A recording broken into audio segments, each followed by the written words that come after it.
Film ini dimulai pada tahun 2019, dibuka dengan prosesi kematian jenazah seorang nenek-nenek.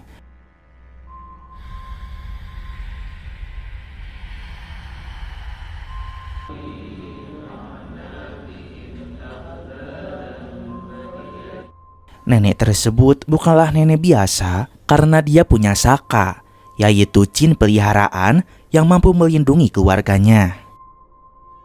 Cemburu dan iri hati, aku melindungi dan menjaga keturunanmu, sedangkan ia membawa dosa besar. Jika sang nenek tersebut mati, maka jin pelindung tersebut akan berpindah tempat ke tubuh anak perempuannya. Nenek tersebut punya satu anak perempuan yang bernama Mak Lang, dan dialah target selanjutnya bagi jin pelindung untuk bersemayam. Dan juga, janganlah engkau melakukan sihir dengan tujuan mahu menyiksa. Setelah acara pemakaman selesai, Mak Lang duduk di halaman rumahnya. Lalu kemudian ia dihampiri oleh anak perempuannya yang bernama Lin, yang merupakan seorang pengacara di ibu kota, yaitu Kuala Lumpur. Saat itu Lin mengajak Mak Lang untuk tinggal bersamanya di Kuala Lumpur karena ia tidak mau ibunya itu tinggal sendirian di rumah ini.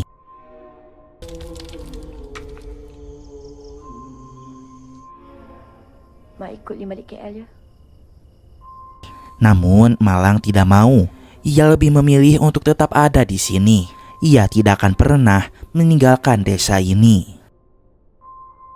Setelah itu Mak Lang melaksanakan sholat malam. Ia pun diganggu oleh jin pelindung warisan dari nenek. Allahu Akbar. Allahu Akbar. At-tahiyat.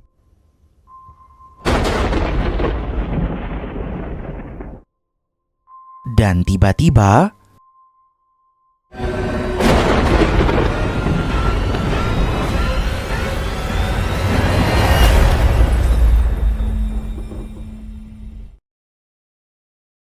film berpindah ke tahun 2024. Kita diperlihatkan dengan kehidupan Lin di Kuala Lumpur yang bekerja sebagai seorang pengacara. Di hari itu ia pun baru saja menyelesaikan sebuah kasus seorang artis dan dia pun berhasil memenangkan kasusnya. Ketika ia akan pulang, ia melihat ada sebuah bunga di depan kaca mobilnya.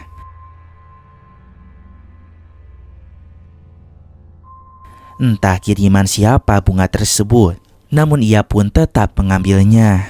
Kemudian Lin pulang tanpa menaruh curiga apapun. Lin tinggal sendirian di sebuah apartemen. Apartemennya cukup sepi, membuatnya sedikit merinding.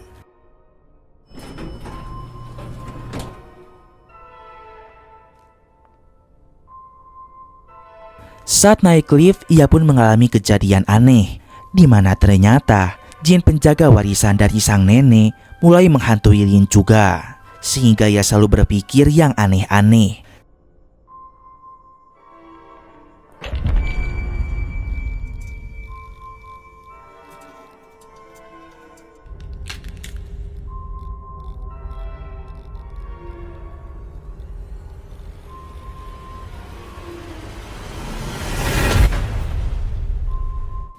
Malam harinya, Lin akan pulang ke kampung halamannya. Ia ingin mengunjungi ibunya, yaitu Mak Lang, yang mana kini tengah sakit.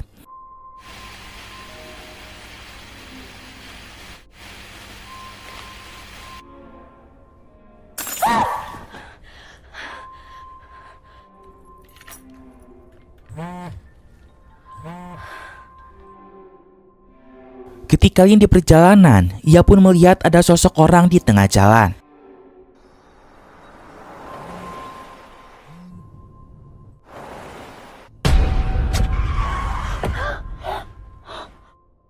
Lin mengerem secara mendadak.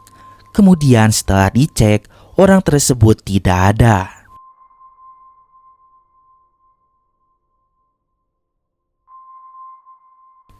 Ketika Lin akan melanjutkan perjalanan, tiba-tiba mobilnya tidak bisa dihidupkan. Akhirnya ia pun memanggil operator mobil agar dapat membantunya. Beruntung tidak lama operator mobil itu pun datang. Lalu ia pun segera memperbaiki mobil Lin. Kereta tak boleh start.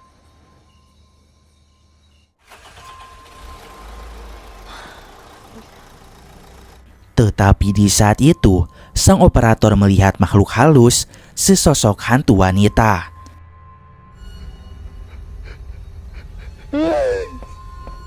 Cik, kejap! Yang mana itu merupakan jin pelindung dari keluarga Lin. Hal tersebut membuat sang operator seketika pergi dan ketakutan.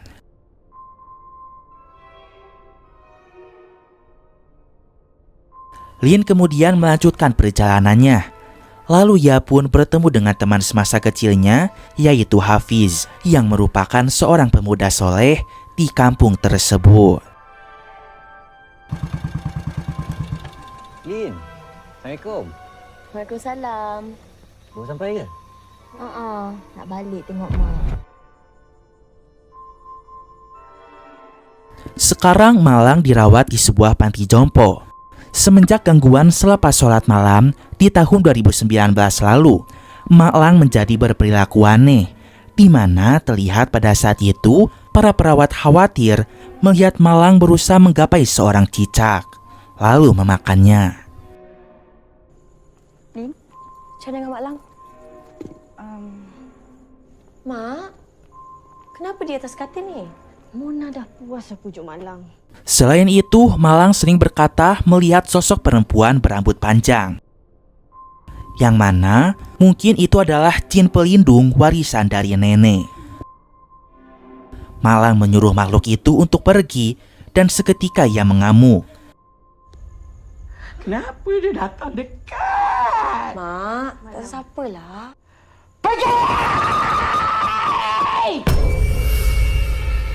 Lin khawatir melihat kondisi ibunya. Lalu perawat membius Malang sehingga tidak sadar diri.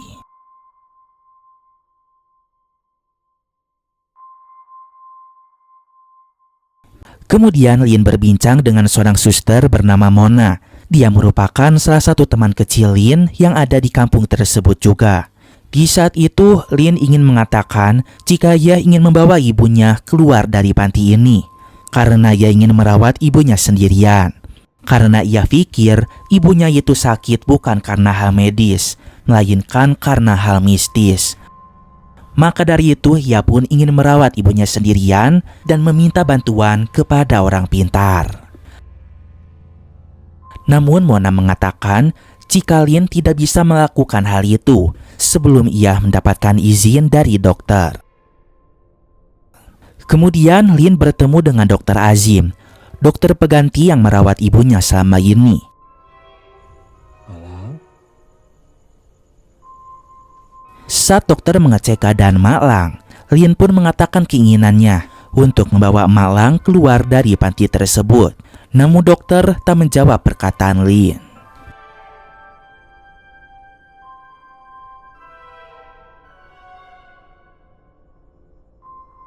Malam harinya, Lin tidur di samping kasur Mak Lang. Ia pun terbangun karena suara dordar gelap yang bergemuruh.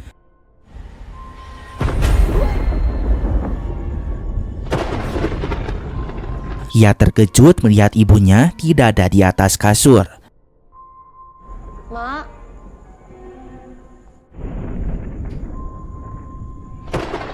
Mak.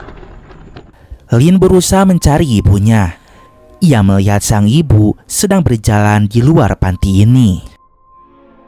Di sisi lain Dokter Amir yang sedang tidur terbangun juga karena suara petir yang bergemuruh. Sementara itu, Lin menemukan ibunya tengah berdiri sendirian di luar panti tersebut. Aku nak ikut dia. Mak, tak ada siapa-siapa. Aku nak ikut dia. Mak, sudah. Ibunya mengaku melihat sosok misterius dari kejauhan. Ia pun ingin ikut dengan sosok tersebut. Seketika Malang memberontak. Beruntung Dokter Amir datang, sehingga Malang pun segera dibawa kembali ke panti jompo tersebut.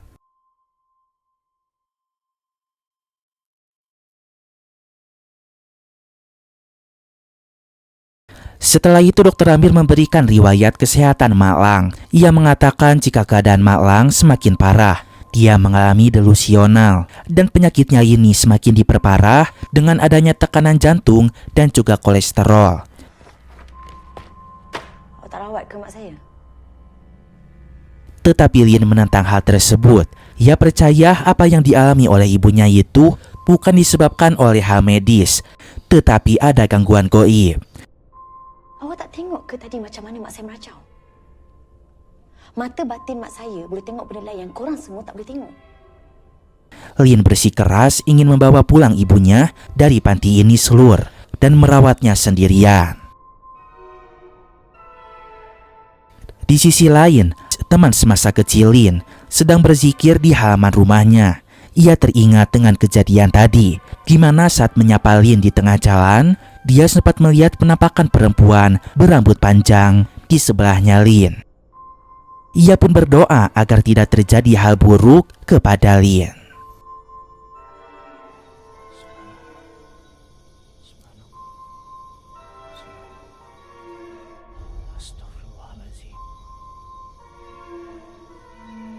Sementara itu, setelah keluar dari ruangan Dr. Azim, Lin akan menuju ruangan ibunya lagi. Tetapi saat di lorong panti, ia melihat penampakan wanita berambut panjang itu dengan mata warna merah menyala.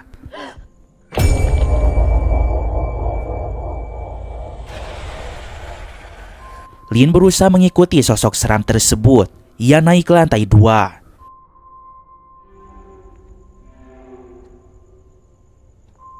Tetapi di sana hanya ada pasien ibu-ibu lainnya.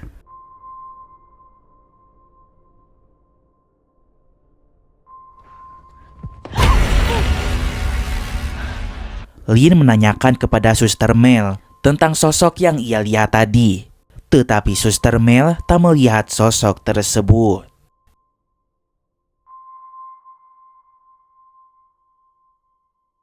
Kemudian terlihat Dr. Azim akan pulang ke rumahnya. Sebelum itu Lin pun menghampirinya. Ia tetap bersikeras ingin meminta izin agar Mak Lang bisa dibawa pergi dari panti ini. Awak nak apa lagi? Saya nak tanya, saya nak bawa dia keluar dari sini. Tak boleh. Selagi awak tak percaya tentang penyakit yang ada dekat mak awak tu. Namun Dr. Azim tetap tidak memberikan izin selama Lin tidak percaya jika apa yang dialami oleh ibunya itu dikarenakan hal medis, bukan hal mistis.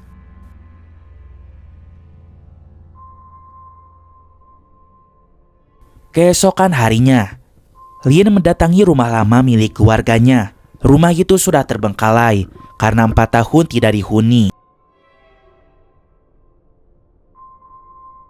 Ia pun dihantui oleh sosok hantu wanita yang berambut panjang itu.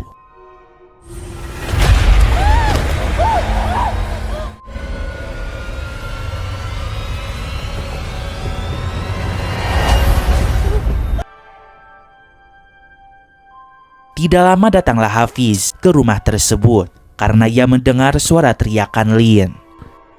Kemudian Lin minta bantuan kepada Hafiz agar menolongnya, membawa sang ibu keluar dari panti jompo itu. Namun Hafiz mengatakan kemanapun Lin akan pergi, maka jin pelindung itu masih akan tetap meneror dirinya. Sementara itu di panti jompo, Mak Lang sedang duduk di taman. Ia pun didatangi oleh Lin. Yang mana saat itu Lin mengajak ibunya untuk pergi dari tempat ini. Lin bawa mak keluar dari sini ya. Namun saat itu Mak Lang mengatakan jika Lin datang bersama temannya. Namun Lin menjawab jika ia datang hanya seorang diri. Mak Lang mengatakan jika ada seseorang berambut panjang di belakang. Namun Lin tak dapat melihat sosok itu. Dari kejauhan, Dr. Azim melihat keanehan itu. Malam harinya, Hafiz tengah belajar bersama ayahnya yang merupakan seorang ustadz. Mereka mempelajari tentang apa itu santau atau santet. Santet itu adalah salah satu cabang dari sihir yang digunakan untuk mengerjai orang lain. dengan alasan sakit hati, dendam, ataupun yang lainnya. Santau ni dia salah satu cabang ilmu sihir. Kemudian Hafiz minta izin kepada bapaknya jika ia akan menolong Lin, karena Lin dan emaknya dalam keadaan bahaya. Mereka tengah diganggu, dan sang ayah pun mengizinkannya. Film berpindah kepada Suster Mona. Ia pun mengalami teror dari sosok perempuan berambut panjang itu.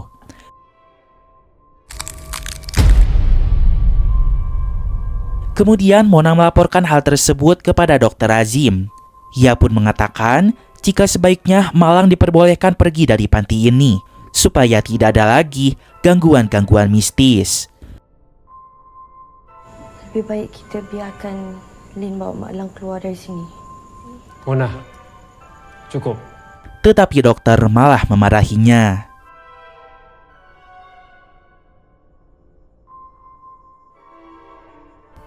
Malam semakin larut. Malang terbangun karena mendengar suara tembang lingsir wengi.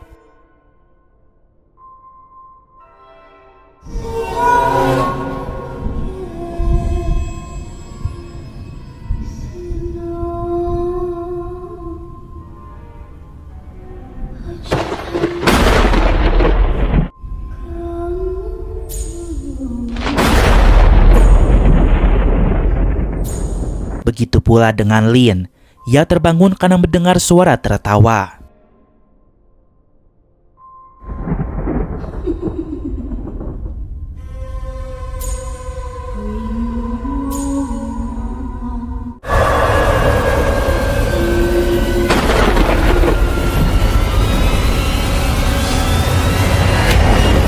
Saat itu, Malang melihat sosok hantu berambut panjang itu sedang menari sambil bernyanyi.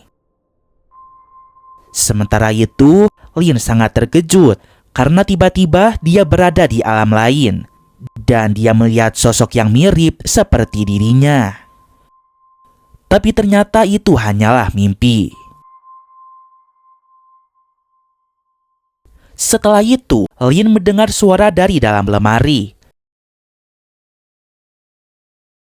Ketika dibuka, beberapa bola bekel menggelinding. Ia berusaha mengambil bola tersebut di kolong kasur.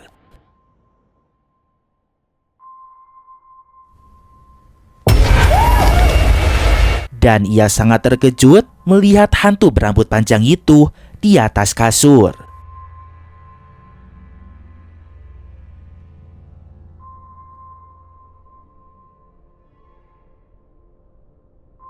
Keesokan harinya, Malang menjadi sangat menyeramkan. Ia menatap para perawat dengan tatapan yang sangat aneh. Kenapa Mak Lang pandang saya macam tu? Sementara itu, Lin memanggil Hafiz untuk datang ke panti jompo. Ia minta Hafiz untuk meruqyah emaknya. Kamu sabar! Kamu sabar! Kamu sabar!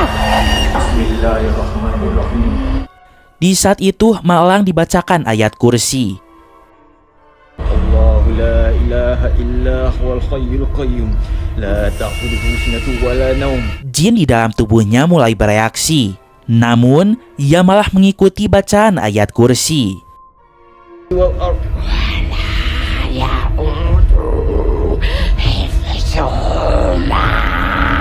Hingga akhirnya Hafiz mengeluarkan surat yang lain.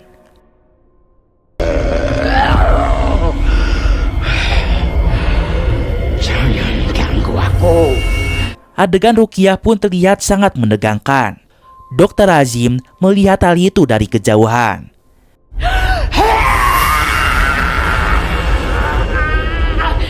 Jangan ganggu aku.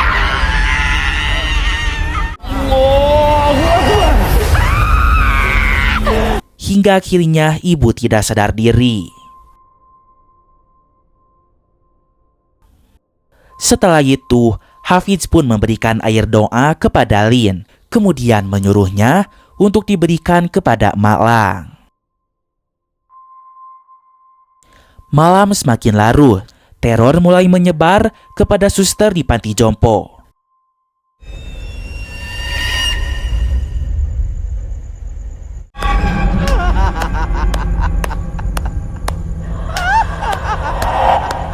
Saat itu, terlihat Malang sedang tepuk tangan bermain pok ame-ame sendirian.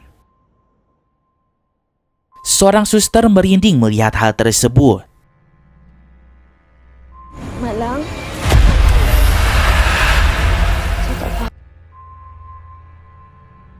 Di sisi lain, dua suster, yaitu Mona dan juga Mel, sedang berada di dalam kamar mandi. Mereka pun turut diteror oleh Emak Lang. Ketika Mona sudah keluar dari kamar mandi, Mel sendirian di sana. Seketika ia pun pindah ke alam lain. Dan di sana, ia melihat sosok perempuan berambut panjang.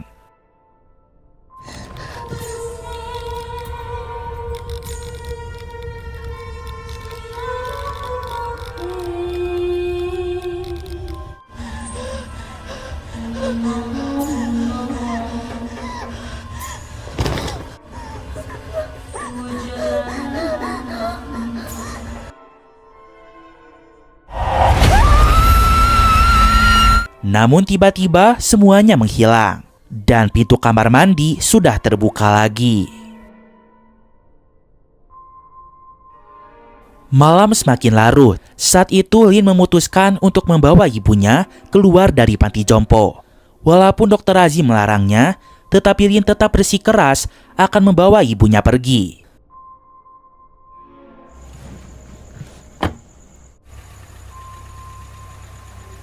Saat dalam perjalanan, ibu tampak mual. Lin menepi di pinggir jalan. Kemudian ibu seketika muntah-muntah.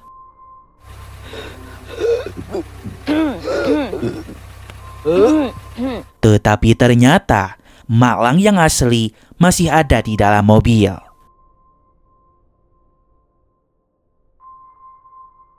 Karena sudah larut malam, akhirnya Lin memutuskan untuk balik lagi ke panti jompo. Terlalu berbahaya baginya jika memaksa pergi ke Kuala Lumpur pada saat itu juga. Saat sedang tertidur, Lin bermimpi masuk ke dunia lain.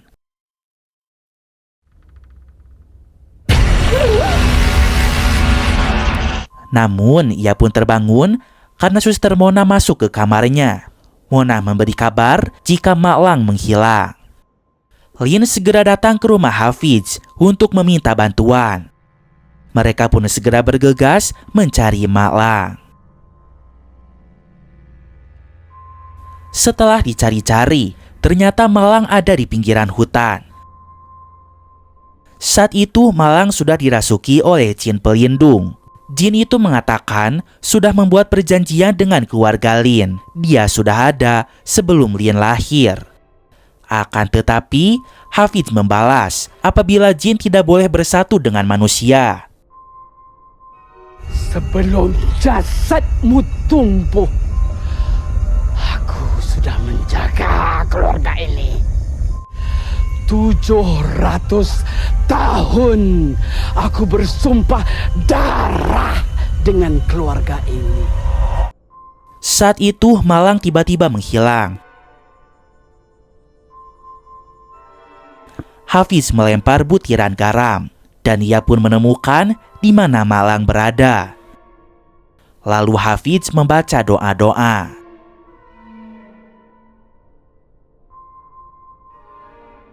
Sementara itu, Dr. Azim dan Mona menyusul mereka. Lalu Dr. Azim mengeluarkan sebuah boneka santet. Ia menggerakkan boneka santet itu dan membuat tubuh Lin seketika kesurupan. Hafiz melihat Lin sudah dalam kondisi kayang, sehingga Hafiz berusaha menyadarkan Lin terlebih dahulu.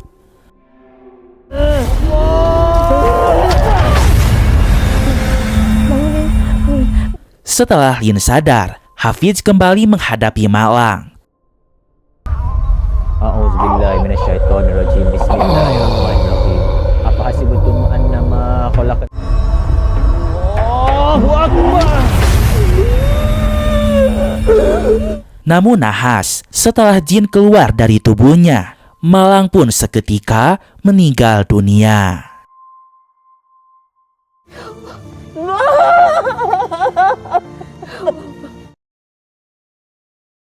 Keesokan harinya, malang dikuburkan. Lin sangat bersedih dengan kematian emaknya.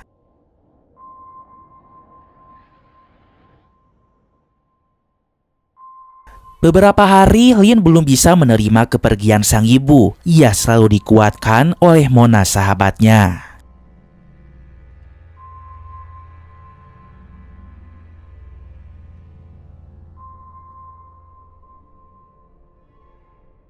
Hingga tiba pada suatu malam, saat Lin akan datang ke rumah Pak Ustadz untuk acara tahlil ibunya.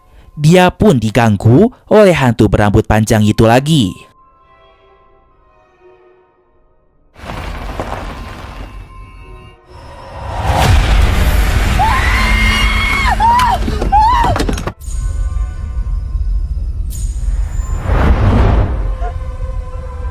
Ternyata hantu itu adalah hantu penari, dan ia menyanyikan lagu Lengser Wengi yang kemudian merasuki Lin.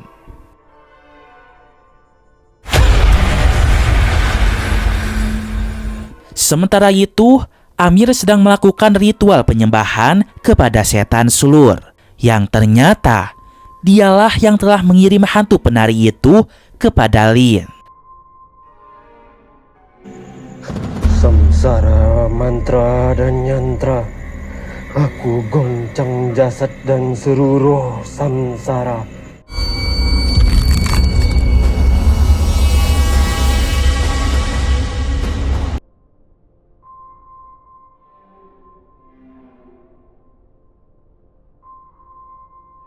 Setelah acara tahlil, Mona merasa heran. Mengapa Lin belum sampai ke rumah Pak Ustadz? Lalu ada warga mengabarkan jika mereka melihat mobil Lin ada di pinggir jalan. Maka dari itulah Mona, Hafiz, dan Pak Ustadz segera bergegas menyusul Lin.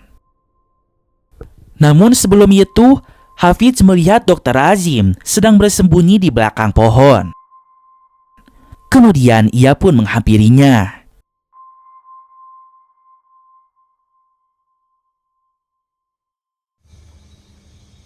Aku tahu apa kau dah buat.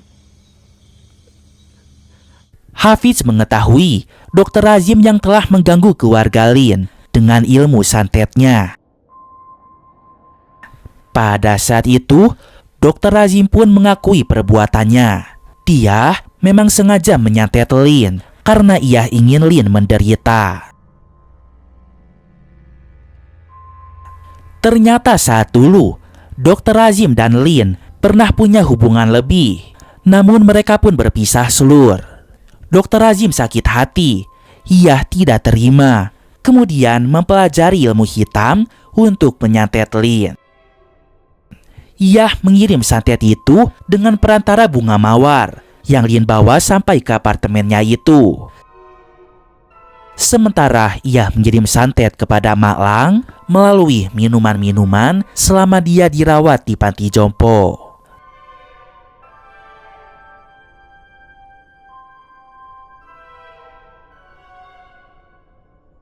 Mengetahui hal itu, Hafidz segera membaca ayat-ayat Al-Quran. Hal itu membuat Dr. Azim merasa kesakitan. A'udzubillahi minasyaitonirrajim. Bismillahirrahmanirrahim. Qul la inni jitama'atil insu. Kemudian Mona datang dan ia menatap mata Dr. Azim. Hal itu membuat Mona seketika kesurupan. Jangan sakiti tuan aku. Perempuan itu harus mati. Mona langsung menyerang Hafidz, tetapi beruntung Hafidz dapat melumpuhkannya.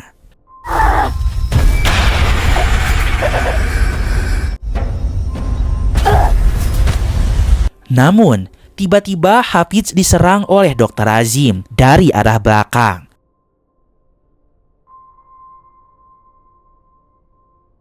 Lalu Dr. Azim mengkorodoh lubang hidung milik Hafidz, sampai-sampai hidungnya Hafidz mengeluarkan darah. Setelah itu, Dr. Azim mengusap darah Hafidz kepada boneka santetnya, sehingga Dr. Azim dapat menyerang Hafidz tanpa menyentuhnya.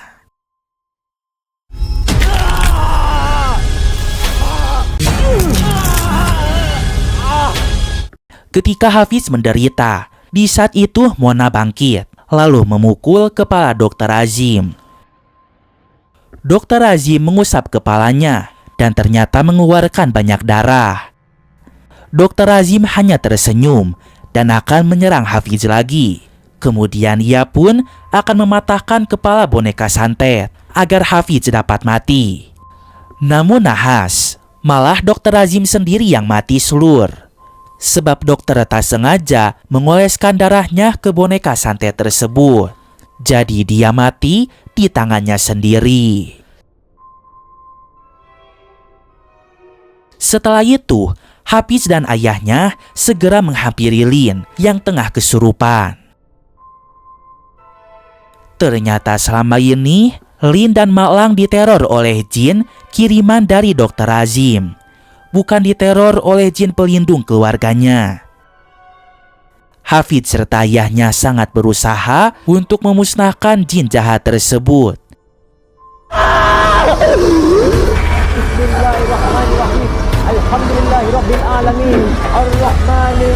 Beberapa ayat Al-Quran pun dibacakan, membuat jin tersebut akhirnya musnah. Iyyaka na'budu wa iyyaka nasta'in.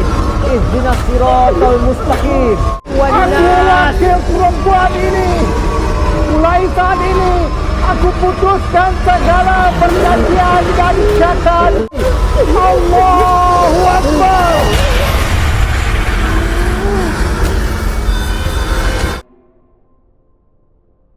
Setelah itu, Lin melihat di belakang Pak Ustadz ada seorang pria misterius muncul, entah berasal dari mana. Dan film pun berakhir.